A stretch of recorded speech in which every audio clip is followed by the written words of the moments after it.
Welcome to our channel. We are Technic Force and we help grow your business online. Please hit the subscribe button to get more updates. Calendly tutorial. Learn Calendly. In this video, we are going to look at how to use Calendly. Calendly is a scheduling tool that simplifies the process of other people booking appointments, meetings, and events with you from your website, social media, or email signature, eliminating the need for any back and forth communication. Let's take a look.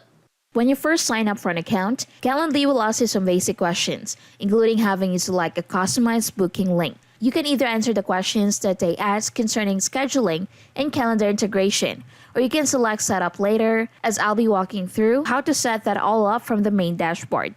Once you have created an account, it will take you to your homepage. Let's start with your account settings. Click on your profile in the upper right-hand corner and select Profile. This is where we will begin customizing your account. You can start with adding a photograph that will appear next to your name when someone is scheduling a meeting. This step is optional, so feel free to skip it. You can also change how your name appears to a user, as well as create a customized welcome message. You can adjust the language settings, as well as the date and time format. Select your country, as well as the appropriate time zone. And make sure to select Save Changes before moving on. Next is the branding page. If you have a company or team logo that you would like to have displayed in the top left corner of your scheduling page, you can upload it here. If you have multiple users in your account, you can also choose to have the branding consistent across all users. Calendly allows you to turn off their branding if you deselect this button. This means that your picture and logo would appear versus the Calendly branding. The My Link button provides you with the opportunity to create a custom URL, as long as it's not being used by another user. The Calendar Sync allows you to connect your personal or work calendars with a Calendly calendar. This way, the system will automatically know when you're busy versus when someone can schedule a meeting with you. The alternative to connecting an existing calendar is to create your own within the Calendly platform, which we will look at in a few moments. If you do want to connect to an existing calendar, select the type of calendar that you want to sync. Enter your login details and follow the prompts. With a standard plan, you can connect up to 6 calendars, and with a free plan, you can connect 1. If you have connected more than one calendar, you can edit it to choose which one you would like Calendly to check for conflicts with. Any events labeled busy in the selected calendars will be read as conflicts, and those times will be removed from your scheduling page. You can also select which calendar you would like Calendly events added to. When an invitee chooses an available time to meet with you, the details will be published to your connected calendar, as well as the Schedule Events tab on your homepage automatically. Now let's take a look at the homepage. Go ahead and click back to home.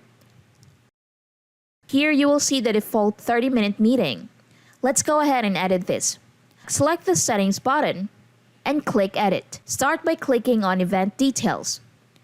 This is where we will create our first meeting type. Note that if you're using the free subscription, you're allowed one meeting type at a time. If you're using the standard subscription or higher, you can create as many events as you wish. First, title your first event type. I'm going to create a free phone consultation for my event. You can also choose to edit the color next to your event name if this helps with your organization. Select the duration of your meeting, and then select from the multiple options for location. If you want to have a virtual meeting, there's a multiple web conferencing and Zoom options for you to use. If you click on one of those options, you'll follow the prompts to connect it to your account.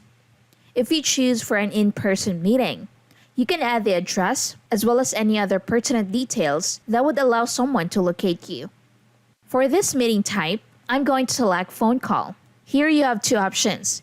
You can either have the invitee call you and provide them with their phone number, or require that the invitee provides their phone number when scheduling the meeting, and you can then call the invitee at the scheduled time.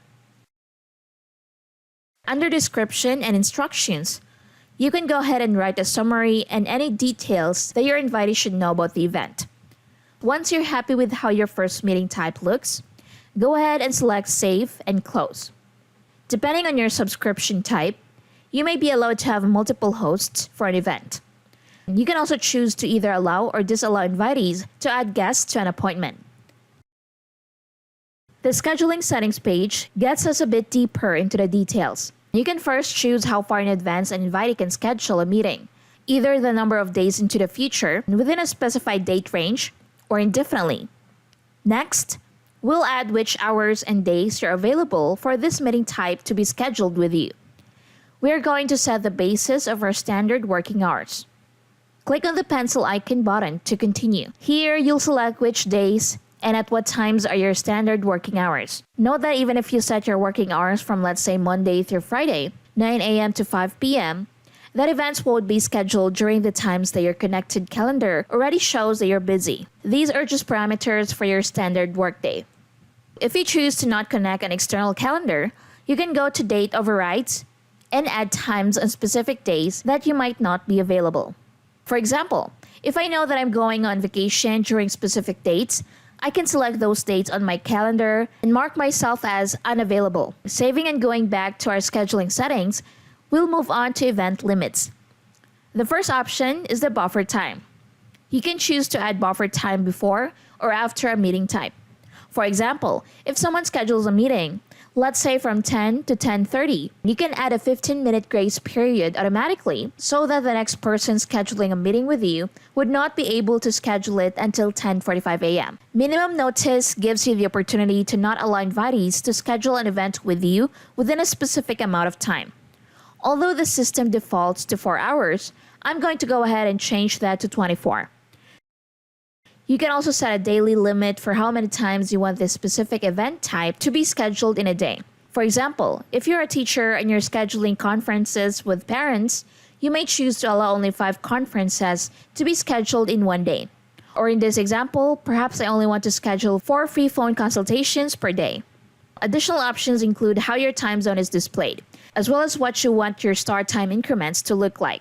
If you have someone schedule an appointment with you from 10 to 10:30, and then you have set a 15-minute buffer between appointments, that would allow someone to set up the next appointment at 10:45. However, if you change your start time increments to be 30 minutes, they wouldn't be able to book the next appointment until 11 a.m.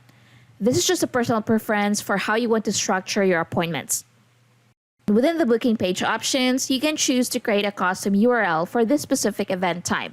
This way, if you were to send a user this particular URL, it would bypass your general booking page and bring them to this specific event type.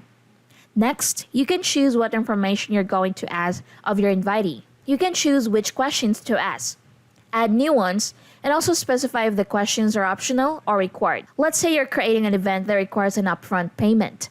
Here, you can select Collect Payment. In order to collect payments, you must have a paid Calendly account. For example, if you want to connect to PayPal, you first need to set up a PayPal business account and then follow the prompts for integration. By default, all of your event details will be displayed on a Calendly hosted confirmation page, but you can choose to redirect an invitee to an external website. You can also provide an invitee with the option to schedule an additional event if you have one of the paid subscription plans that allow you to create multiple events. Once you're satisfied with your choices, select Save and Continue. And lastly, you have your communication settings. Starting with the email confirmation that your meeting invitee will receive. You can customize the subject line and body of your email. You can also include an optional cancellation policy. You can also choose whether you want Calendly to automatically send email cancellation or email reminders. If you add a phone number, you can also choose to have a customized text reminder sent at a certain duration prior to the meeting start time. Now, if you have one of the free accounts with one meeting type, this is what is considered your workflow, meaning the order of events that will kick off once somebody books a meeting with you. If you plan on creating multiple meeting types, we can go ahead and create a workflow.